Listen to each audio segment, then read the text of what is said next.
Você já leu o livro Afinidades Revolucionárias, Nossas Estrelas Vermelhas e Negras, por uma solidariedade entre marxistas e libertários?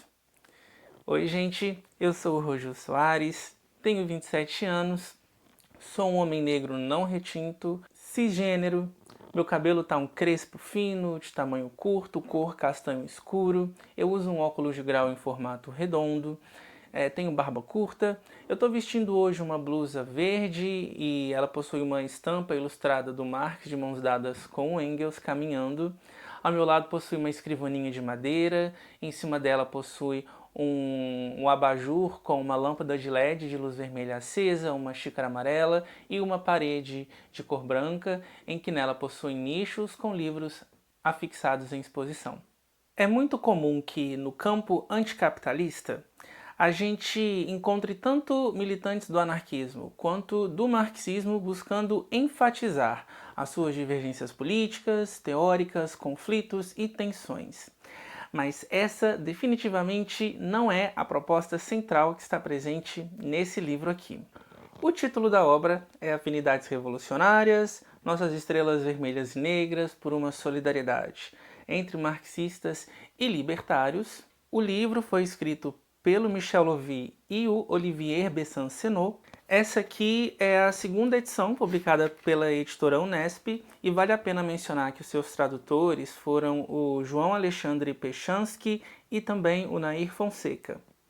Na proposta desse livro aqui, em que pese todas as disputas e conflitos políticos, históricos e programáticos entre marxistas e anarquistas, o Lovy e o Besson-Senot propõem uma síntese nos elementos em que essas mesmas correntes convergem e que na sua unidade elas carregam consigo justamente a sua potência. E na estrutura do livro, ainda que de uma maneira circular, indo e voltando, eu consegui identificar ao menos 3 momentos em que os autores desenvolvem para dar cabo aí a essa proposta de síntese. Tem um momento onde eles fazem um apanhado histórico, onde eles evidenciam processos sociais e experiências onde houveram alianças importantes, apoios e convergências entre anarquistas e comunistas. Os autores vão demonstrar como que o século XX foi permeado de acontecimentos que por afinidades revolucionárias, esses atores diferentes do campo anticapitalista buscarão convergir e atuar politicamente em conjunto. E aí eles vão abordar desde a Revolução Russa de 1917, que teve um destaque muito forte do Partido Bolchevique, até a Revolução Espanhola em 1936, com destaque da CNT, que foi uma organização anarquista. Os autores eles apontam para nós o movimento dinâmico presente na construção e condução dos processos revolucionários. O quanto que essas foram experiências partilhadas. Em ambos os casos, anarquistas e comunistas, em situações específicas, com suas particularidades, combinaram forças para derrotar o inimigo em comum. E o quanto que essas alianças, muitas vezes esquecidas ou omitidas nos relatos históricos ou nas tradições militantes, foram fundamentais para os desdobramentos dos processos históricos. O prefácio do livro, inclusive, ele conta com uma breve contextualização sobre como que a aliança entre marxistas e anarquistas foi fundamental para o confronto contra os integralistas no Brasil, também conhecidos como Galinhas Verdes, através da Frente Única Antifascista, que foi uma iniciativa de uma organização trotskista, a Liga Comunista Internacional. Foi possível ali reunir diversas camadas do movimento operário, que incluíam os anarquistas, os comunistas, os socialistas e até mesmo os sindicalistas, que fizeram embates de luta armada para derrotar a ação integralista no Brasil, que possuía referências no fascismo italiano. Assim como trazem experiências como ocorreu em maio de 1968 na França, em não ter o movimento 22 de março, que agregava anarquistas e marxistas heterodoxos, sobretudo aqueles ali de uma juventude organizada na Juventude Comunista Revolucionária, um coletivo trotskista, se juntaram, a contragosto dos setores mais ortodoxos do movimento comunista, às juventudes que protagonizaram o que ficou então conhecida como a Noite do Fogo, em um processo que condimentava pautas profundamente libertárias como o anti-autoritarismo, uma negação aos partidos políticos, a burocratização presente nos sindicatos tradicionais, a oposição ao Estado e também às instituições. Maio de 68 foi um evento marcado pela espontaneidade, mas que contou também com essa disputa combinada entre os marxistas e anarquistas nas conhecidas barricadas do Quartier Latin. Houve também o processo do movimento altermundialista, marcado pelo ascenso do neoliberalismo a nível global e que vai fazer pulsar também, com a contribuição e unidade entre marxistas e anarquistas, grandes mobilizações dentro desse movimento amplo em resposta ao neoliberalismo, e essas correntes estiveram nas ruas disputando os rumos desse processo. Experiências como a Revolução Zapatista, no México, que pôde condensar um movimento fundado a partir de uma inspiração próxima ao guevarismo, mas que, ao ter contato e se aproximar com os combatentes indígenas, originou ali o Exército Zapatista de Libertação Nacional. E ainda que com concepções revolucionárias profundamente antiestatais e libertárias, os zapatistas eles sempre mantiveram um escopo aberto de referências dentro das suas elaborações e no seu programa, que acabou abrindo espaço aí tanto para que pudessem agregar contribuições anarquistas quanto também marxistas. E aí, ao chegar no século XXI, a obra também menciona, por exemplo, processos dinâmicos e que, por sua vez, também contraditórios, que carregavam ali uma indignação popular profunda contra as injustiças e desigualdades promovidas pelo neoliberalismo, sobretudo mediante a crise econômica global que vai eclodir a partir de 2008. Então, os autores vão mencionar processos como a Primavera Árabe, os Indignados na Espanha, o Occupy Wall Street nos Estados Unidos e também junho de 2013, que esse ano completam aí os seus 10 anos, que foi um exemplo onde, digamos assim, o movimento que agregava militantes de ambos os campos políticos teve uma unidade em torno de uma pauta em comum, que foi a pauta do transporte público, né?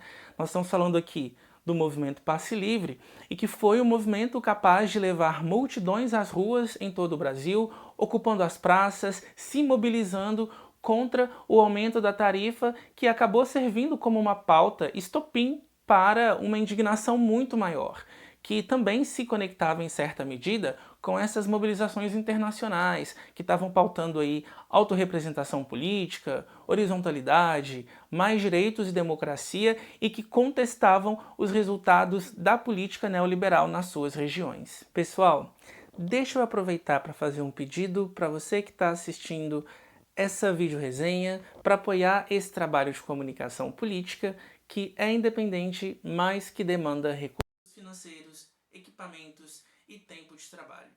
E por isso, se você puder contribuir com alguma quantia de qualquer valor, lá na nossa campanha mensal de financiamento coletivo no Apoia-se, vá lá no apoia.se/narraiz e deixe a sua contribuição, ou apoie de uma maneira mais isolada, caso você queira também, através do nosso Pix, utilizando a chave de referência rojussoares@protonmail.com. Saiba que qualquer quantia que você puder trazer para me ajudar a custear esse trabalho será de grande valia, com toda certeza. Voltando, então, esse é um primeiro momento do livro a ser destacado, que traz aí esse panorama mais histórico acerca dessas convergências, mas nós também temos um outro momento da obra, onde os autores se propõem a contar um pouco das trajetórias de militantes, que fossem de teor anarquista ou marxista, mas que cumpriram papéis importantes tanto na elaboração de concepções mais abertas dentro das suas próprias tradições políticas, quanto em processos históricos, onde realizou-se unidades muito importantes entre anarquistas e marxistas. E aí eles vão falar de figuras intelectuais e militantes que inspiram o marxismo mais crítico e libertário, como Rosa Luxemburgo, Benjamin Pettit, Walter Benjamin, até passar por libertários como Emma Goldman, Louis Michel e Buenaventura Durruti, com cartas e biografias curtas sobre essas e outras figuras que valem muito a pena de serem lidas. Já em um terceiro momento, nós já nos deparamos então com um debate mais político sobre concepções que recorrentemente estão em constante debate, disputa e tensão entre os marxistas e os anarquistas. E aí, gente, há uma autocrítica que eu acho assim muito importante e necessária de ser feita com relação à postura dos bolcheviques com os marinheiros em Kronstadt. A grande barbaridade que caracterizou a repressão que foi tomada naquele contexto, que também se demonstrou ali um divisor de águas nas relações entre anarquistas e marxistas. Há um pouco desse debate na obra e que eu acho assim de uma sensibilidade muito grande dos autores, muito bacana de ter acompanhado isso. E para além disso, há um esforço muito honesto também, na minha visão, por parte dos autores, em trazer concepções geralmente conflitantes, mas dando um enfoque nas possíveis convergências que podem ser feitas, que podem ser desenvolvidas, e o que é utilizado como uma ponte possível para essas mediações é o ecossocialismo. E por que o ecossocialismo? Você pode estar se perguntando. Porque o ecossocialismo ele permite um diálogo mais fraterno, um diálogo mais aberto com concepções dentro da ecologia social, com a autogestão, com debate de autonomia, trazendo pontos de equilíbrio aí através dos debates sobre democracia direta e democracia representativa, sobre questões de planificação democrática como alternativa e contraposição a uma planificação burocrática dentro de um modelo de gestão socialista. Tudo isso numa proposta de promover pontes e mediações e numa iniciativa de demonstrar que é possível sim a gente conversar, que é possível sim a gente conviver e coexistir e que é possível sim a gente fortalecer as nossas lutas em comum, se respeitando e se reconhecendo mutuamente. E olha, eu confesso para vocês que eu sou apaixonado por esse livro. É certamente uma das minhas obras preferidas, porque tanto Lovy quanto Besanceno, eles são figuras que não se prendem nas suas zonas de conforto, que não se enclausuram nas ortodoxias e dogmatismos que em grande parte das vezes estão muito presentes em abordagens marxistas e que em contrapartida a isso eles estão propondo fazer um debate profundamente aberto e que de um jeito muito positivo na minha percepção, que é necessário, propondo de uma forma ousada um marxismo libertário, que consiga aí agregar o que há de acúmulo mais importante, tanto do marxismo revolucionário, crítico, vivo, aberto, anti-stalinista e ecológico, quanto de um anarquismo classista e que não é sectário quanto a construções de organização que não se reduzam aos seus próprios organismos. E talvez essa seja a síntese mais bacana, mais interessante sobre esse trabalho, assim. A síntese de que essas duas correntes revolucionárias, elas foram fundamentais em muitos aspectos para lutas compartilhadas, para lutas que trazem perspectivas que elas não se negam, na verdade elas se complementam. E olha, para ser sincero com vocês, eu reivindico muito dessa proposta. Então é isso. Eu espero que vocês tenham curtido essa vídeo resenha crítica. Comentem aí se vocês já leram esse livro, se pretendem ler. Compartilhem o que vocês acharam aí, comentem. Compartilhem o vídeo, inclusive, com outras pessoas. Se inscreva no canal caso você ainda não se inscreveu. E também caso queira assistir mais vídeos, resenhas como essa que vocês acabaram de acompanhar. Então, um beijo para vocês e logo mais a gente se encontra. Tela de anexos. Alinhado à esquerda na parte superior da tela, o título Anexos. Imagens de pessoas citadas durante o vídeo. As imagens das pessoas citadas a seguir estão sobre um fundo cinza e amarelo. Os seus nomes estão escritos dentro de uma caixa de texto branca, localizada na parte inferior da imagem à direita. Imagem de Michel Lovy, que está um senhor idoso, é de descendência austríaca, possui pele bege clara, tem cabelos brancos lisos e bigode. Usa óculos de grau quadrado. Veste uma camisa preta. Texto: Michel Lovy. Imagem de Olivier Besanceno. Homem francês, de 49 anos, com pele bege clara, cabelos pretos, veste uma blusa de frio de cor azul. Texto, Olivier Besancenot. Imagem de Rosa Luxemburgo. Retrato em preto e branco, mulher polonesa com aspecto de ter quase 40 anos de idade. O cabelo aparenta ser escuro, com fios grisalhos e amarrado para trás. Veste uma blusa lisa, fina e clara. Texto, Rosa Luxemburgo. Imagem de Benjamin Perret. Imagem em preto e branco, homem francês, calvo, veste uma roupa social e um destaque para sua gravata borboleta. Texto, Benjamin Perret. Imagem de Walter Benjamin. Foto em preto e branco e de perfil. Homem de origem judia alemã, Walter é grisalho, tem o cabelo curto, usa óculos redondo e tem bigode. Veste uma roupa social. Texto, Walter Benjamin. Imagem de Emma Goldman. Imagem em sépia. Emma é de origem lituana. Faz uma pose para a foto. Seu cotovelo está escorando em algo e a mão esquerda está apoiada no queixo. Ela veste um traje característico de sua época. Seu cabelo está amarrado para trás. Ela usa um óculos redondo. Texto, Emma Goldman. Imagem de Louise Michel. Imagem em preto e branco. Mulher de origem francesa, Louise possui um cabelo ondulado na altura dos ombros. Está com uma feição séria. O corpo está virado para o lado e o rosto olha para a câmera. Seus braços estão cruzados. Veste um traje escuro, longo e com botões. Texto, Louise Michel.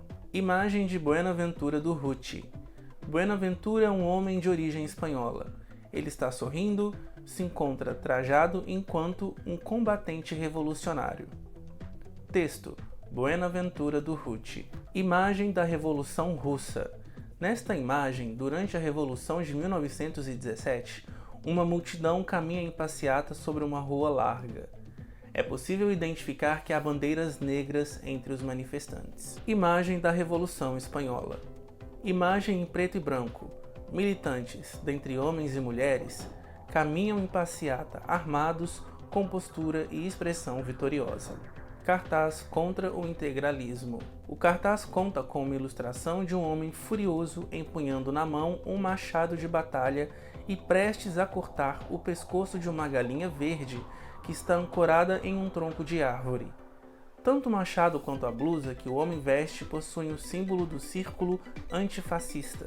A galinha carrega consigo um símbolo de um objeto redondo parecido com um disco ensanguentado que contém o símbolo do integralismo. Imagem de manifestação em maio de 1968. Imagem em preto e branco. Na França, durante uma passeata, várias mulheres estão de braços dados, caminhando em alinhamento horizontal, gritando e protestando. Ao lado, há vários manifestantes acompanhados de bandeiras, faixas e cartazes que trazem pautas referentes ao movimento trabalhista. Imagem do evento A Noite do Fogo. Imagem em preto e branco. A imagem mostra uma multidão de jovens em uma rua do Quartier Latin, em protesto e de mãos dadas numa manifestação em prol da liberdade de estudantes presos e pela retirada da polícia. Imagem do EZLN. Imagem em preto e branco. Na imagem, o Exército Zapatista de Libertação Nacional marcha organizado em fileiras num caminho de terra no que aparenta ser uma área rural. O exército está empunhando armas com as mãos. Imagem da Primavera Árabe. Em 2011, durante uma manifestação no Egito, manifestantes protestam contra o ditador Mubarak. Na imagem, várias bandeiras, símbolo da Primavera Árabe, são levantadas. As bandeiras remetem ao período da independência, diferentemente das bandeiras dos governos atuais, oriundas de uma outra época. A foto foi tirada por Mohamed Abed e AFP. Imagem de Ato dos Indignados. Dia: mobilização de vários manifestantes no Movimento dos Indignados. A imagem contém cartazes de protesto contra o sistema e a opressão. Imagem do movimento Occupy Wall Street. Dia: em 2011, na Foley Square, em Nova York, ocorre um comício com uma multidão de manifestantes do Occupy Wall Street em frente a um edifício cívico. Vários dos manifestantes empunham cartazes em protesto. Dentre elas, Destaca-se um com a mensagem de que os 99% não ficarão em silêncio. Imagem tirada por Mário Tama e com direitos para Getty Images. Imagem de ata das jornadas de junho. Imagem em preto e branco. Manifestantes protestam contra o aumento da tarifa do ônibus e do metrô em São Paulo. Em destaque, uma faixa com o escrito: "Se a tarifa não baixar, a cidade vai parar". Ficha técnica: roteiro, apresentação, direção, edição, pós-produção, identidade visual e legendas, Roju Soares. Capa de vídeo, Léo Espias.